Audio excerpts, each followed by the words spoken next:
ನಾಗಮಂಗಲ ಗಲಭೆಯ ಹಿಂದಿದೆಯಾ ಕೇರಳ ಮುಸ್ಲಿಮರ ಕೈವಾಡ. ಎಫ್ಐಆರ್ನಲ್ಲಿ ಬಯಲಾಯಿತು ಕೇರಳ ಮುಸ್ಲಿಮರಿಬ್ಬರ ಹೆಸರು.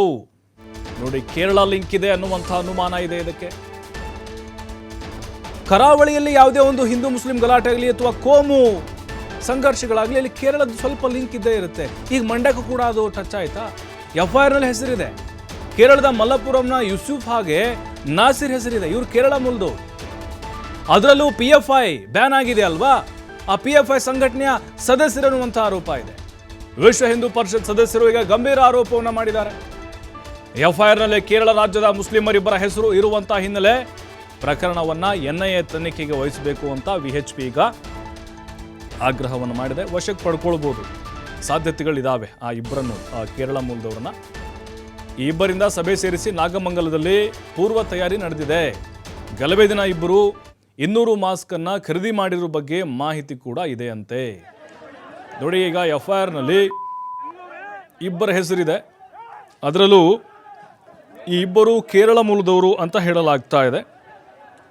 ವಿಶ್ವ ಹಿಂದೂ ಪರಿಷತ್ ಈಗ NIAಗೆ ವಹಿಸಬೇಕು ಅಂಥೇಳಿ ಒತ್ತಾಯವನ್ನು ಮಾಡಿದ್ದಾರೆ. ಅದರಲ್ಲಿ 44ನೇ ಆರೋಪಿ ಯೂಸುಫ್ ಅಂಥೇಳಿ, 61ನೇ ಆರೋಪಿ ನಾಸಿರು. ಇಬ್ಬರು ನಾಗಮಂಗಲದವರು ಅಲ್ಲ. ಇವರು ಮೂಲತಃ ಕೇರಳದ ಮಲಪ್ಪುರಂನವರು. ಈ ಮಲಪ್ಪುರಂ ಜಾಸ್ತಿ ಮುಸ್ಲಿಮರೇ ಇರುವಂಥ ಒಂದು ಪ್ರದೇಶ ಆಗಿದೆ. ಕೆಲವು ದಿನಗಳ ಹಿಂದಷ್ಟೇ ನಾಗಮಂಗಲಕ್ಕೆ ಬಂದು ಇವ್ರು ನೆಲೆಸಿದ್ರು.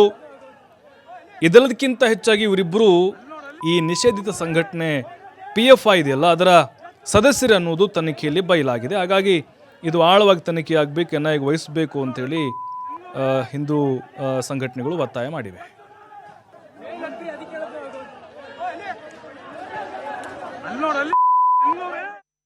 FIRನಲ್ಲಿ ಕೇರಳದವರು ಇದ್ದಾರೆ ಅಂತ ಅನುಮಾನ ವ್ಯಕ್ತಪಡಿಸ್ತಾ ಇದ್ದಾರೆ. ಅನುಮಾನ ಅಲ್ಲ ಸರ್, FIRನಲ್ಲೇ ಎಂಟ್ರಿ ಆಗಿದೆ ಸರ್. FIRನಲ್ಲಿ accused number 44 and accused number 61 both are from Kerala based ಅಂತ ಅಂದ್ಬಿಟ್ಟು ಕೇರಳ ರಾಜ್ಯದ ವ್ಯಕ್ತಿಗಳು ಅನ್ನೋದೇ ಮೆನ್ಷನ್ ಇದೆ ಸರ್ ಅಲ್ಲಿ.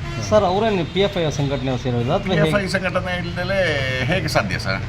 ಆ ಸಂಘಟನೆಗಳಿದ್ದಂದ್ರೆ ಎಲ್ಲೆಲ್ಲಿ ಏನೇನು ಗಲಭೆಗಳನ್ನು ಎಬ್ಬಿಸಬೇಕು ಅನ್ನೋದು ಅವ್ರು ಮೊದಲೇ ಪೂರ್ವ ನಿಯೋಜಿತವಾಗಿರುತ್ತೆ. ಇದು ಕೂಡ ನಾಗಮಂಗಲದ ಘಟನೆ ಕೂಡ ಅದು ಪೂರ್ವ ನಿಯೋಜಿತವೇ ಆಗಿರುತ್ತೆ ಸರ್. ಅಲ್ಲ ಸರ್, ಈಗ ನಾನು ಹೇಳೋದು, ಈಗ ಕೇರಳದಲ್ಲಿ ಅವ್ರ ಸಂಬಂಧಿಕರು ಇರ್ತಾರೆ, ಅವರು ಇಲ್ಲಿ ಬರಬಾರ್ದು ಅಂತ ಏನಾದರೂ ಇದೆಯಾ ಸರ್? ಕೇರಳದ ಸಂಬಂಧಿಕರು ಇದ್ದು ಬಂದಿರೋದಕ್ಕೂ ಅದನ್ನು ಚೆಕ್ ಮಾಡ್ಬೋದಲ್ಲ ಸರ್. ಅಕಸ್ಮಾತ್ PFI ಸಂಘಟನೆಯಲ್ಲಿ ಇದ್ದ ಆ ವ್ಯಕ್ತಿಗಳು ಅವರು ಇಲ್ಲೇನು ಕೆಲಸ ಇದೆ, ಅದು ಗಣಪತಿ ಫಂಕ್ಷನ್ ಸಂದರ್ಭದಲ್ಲೇ ಏನಕ್ಕೆ ಬಂದಿದ್ರು, ಅಕಸ್ಮಾತ್ ಏನಾದ್ರು ಅವ್ರ ಮನೆಯಲ್ಲಿ ಫಂಕ್ಷನ್ ಇತ್ತು, ಅದನ್ನೆಲ್ಲ ಪೊಲೀಸ್ನವರು ತನಿಖೆ ಮಾಡೋದು ಅದು ಖಂಡಿತ ಹೊರಬರುತ್ತೆ ಸರ್. ಒಟ್ಟಿನಲ್ಲಿ ನಿಮ್ಗೆ ಅನುಮಾನ ಇದೆ ಸರ್, ಖಂಡಿತ.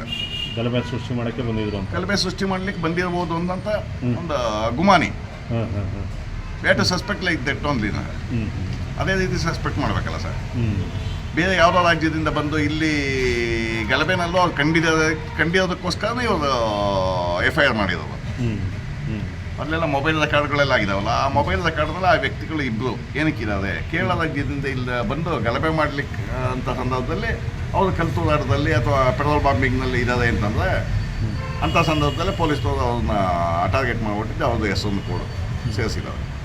ಸರ್, ತನಿಖೆನ ಏನಕ್ಕೆ ಇದು ಮಾಡಬೇಕು, ಯಾರು ಬೇರೆ ವಹಿಸಬೇಕು ಅಂತ? ಖಂಡಿತ ಸರ್, NIAಗೆ ವಹಿಸೋದು ತುಂಬ ಅಸೂಕ್ತವಾದ ತನಿಖೆ ಆಗತ್ತೆ ಅಂತ ನನ್ನ ಅಭಿಪ್ರಾಯ. ಇಲ್ಲಿ